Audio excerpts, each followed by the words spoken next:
Salut, c'est Irani et bienvenue à ce troisième tutoriel sur Cinema 4D.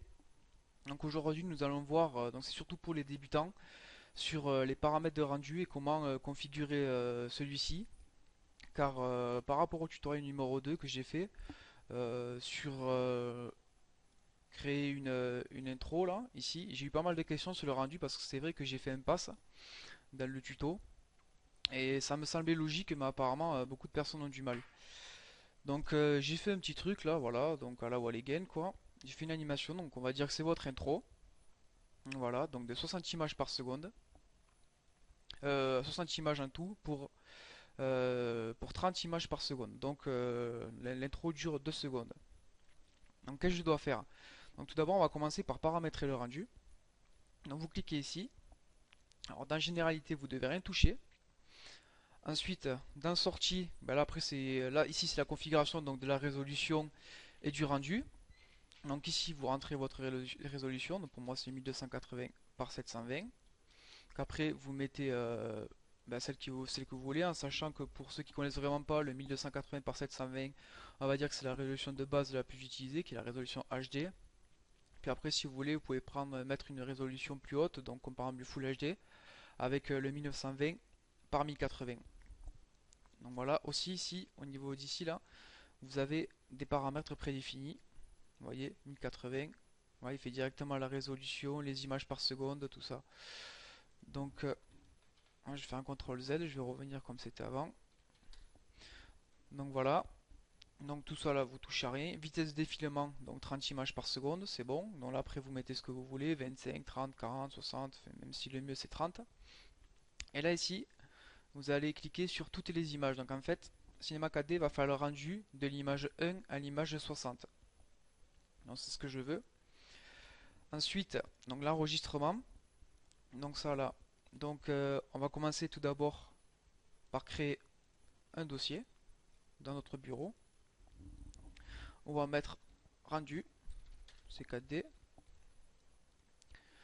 Alors, ici, là, on va enregistrer en fait notre rendu. On va être dans le bureau, rendu C4D, rendu final. Voilà. Donc, le format, mettez le formatif. C'est le meilleur format pour pouvoir mieux travailler après sur After Effects pour avoir une qualité optimale. Donc, en fait, un format qui va faire le rendu de notre scène image par image. Après, bien évidemment, vous avez les formats vidéo, donc QuickTime, les formats vifs et tout ça. Mais bon, je vous conseille pas de l'utiliser. La profondeur, on touche pas. Le nom, on s'en fout. On va vous toucher à rien là. Ensuite, ici, vous avez fichier de composition. Donc là, en fait, c'est ça va permettre en fait à Cinema 4D de créer une composition sur After Effects. Vous voyez, application de cible. Après, vous avez différents logiciels, Combustion, Motion, Shake, Digital Fusion. Donc, le logiciel quand même le plus utilisé pour le grand public, c'est After Effects. Donc, on va enregistrer le fichier du projet. On va mettre composition. Voilà. Donc là, pour le moment, dans votre rendu, vous allez avoir le rendu qui est celui-ci, donc notre scène là, et vous allez avoir un fichier de composition avec les lumières, la caméra et bien évidemment notre scène. Donc ensuite, qu'est-ce qu'on pourrait faire d'autre pour aller sur After Effects? On pourrait en fait créer des masques d'objets que j'ai utilisé donc, dans le tutoriel numéro 2 sur la création d'une intro. Je vous invite à aller le voir parce que je ne vais pas trop me pencher là-dessus parce que j'ai quand même dit pas mal de choses, notamment dans la troisième partie qui expliquait vraiment bien comment utiliser donc ces multipasses. Donc alors, comment ça fonctionne? Dans votre intro, par exemple, vous vous dites, je veux que le texte ait un rendu indépendant de façon à jouer dessus sans pouvoir influencer le reste. Donc en fait, vous allez créer un tag de rendu. Voilà. Vous allez aller dans l'onglet masque d'objet et là vous allez activer masque 1. On va faire pareil pour le cube de façon à ce que le cube soit aussi indépendant. Masque d'objet, tag de rendu, sauf que là on va activer le numéro 2. Et donc là, en fait, on va avoir, donc pour récapituler, on va avoir un rendu final donc de notre scène. Ensuite, on va avoir un autre rendu qui est le premier multipass qui est donc le texte. Et ensuite, on aura un second rendu qui est notre deuxième multipass qui est le cube. Excusez-moi pour le bafouillage, mais bon, je l'ai vraiment pas préparé, c'est fait à l'arrache. Donc voilà, ensuite, ces multipass, il faut les enregistrer et dire en fait à Cinema 4D qu'il va devoir les enregistrer dans un dossier. Donc pour cela, on va cliquer ici, donc multipass, et là, on va cliquer ici, et là on va rajouter masque d'objet. Donc un masque d'objet, qu'est-ce que c'est en fait? C'est ça. C'est ce qu'on vient de rentrer. Donc comme vous voyez, on a rentré un masque d'objet 1 et un masque d'objet 2. Donc pour ça, on va créer un nouveau masque d'objet. Et celui-ci, on va mettre 2. Donc comme ça, on a deux masques d'objet. Ensuite, vous avez d'autres multipass. Vous pouvez notamment extraire l'ombre, la réflexion, l'occlusion ambiante, enfin tout ça. Bon après, c'est à vous de fouiller, c'est à vous de chercher. Et voilà. Donc là, c'est vraiment quoi pour les rendus de base.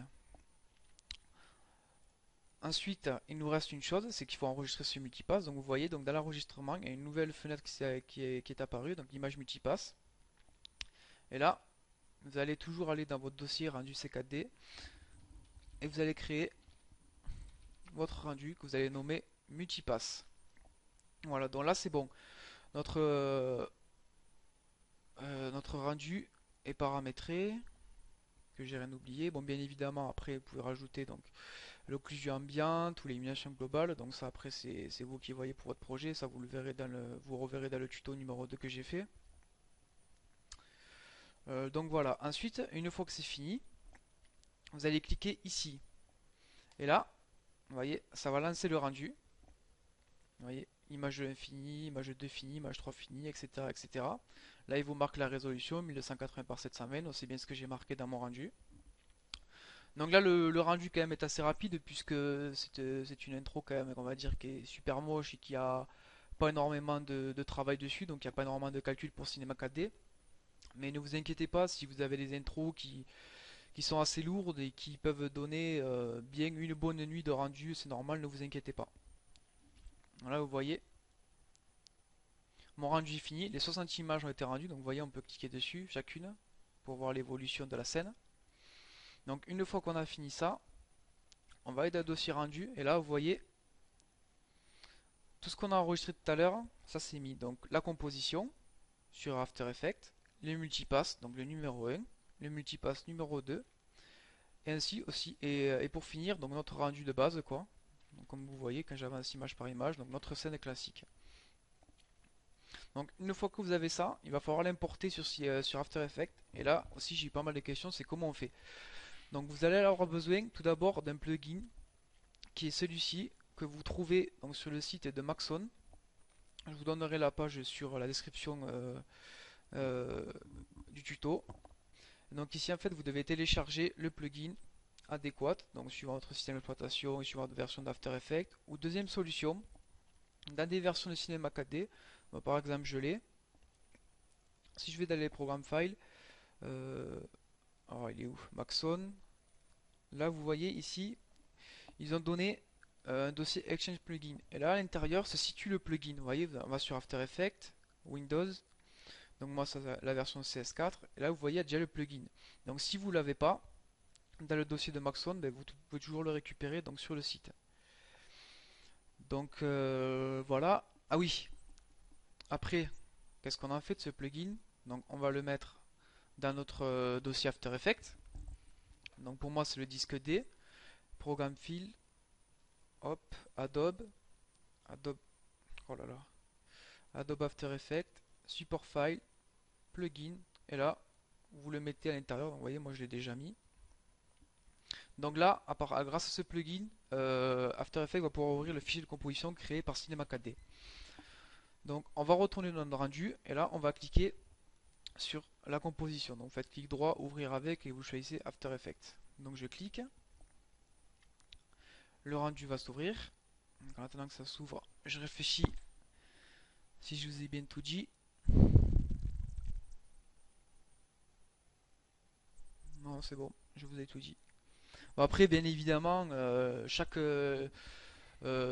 projet a des paramètres de rendu différents, quoi, suivant la résolution, suivant les masques d'objets que vous voulez attribuer aux objets. Enfin voilà, là c'est vraiment un tuto de base pour comprendre vraiment le principe, la démarche qu'il faut adopter. Donc voilà, on est sur After Effects. Et là, comme vous pouvez le voir, j'ai une composition qui a été créée.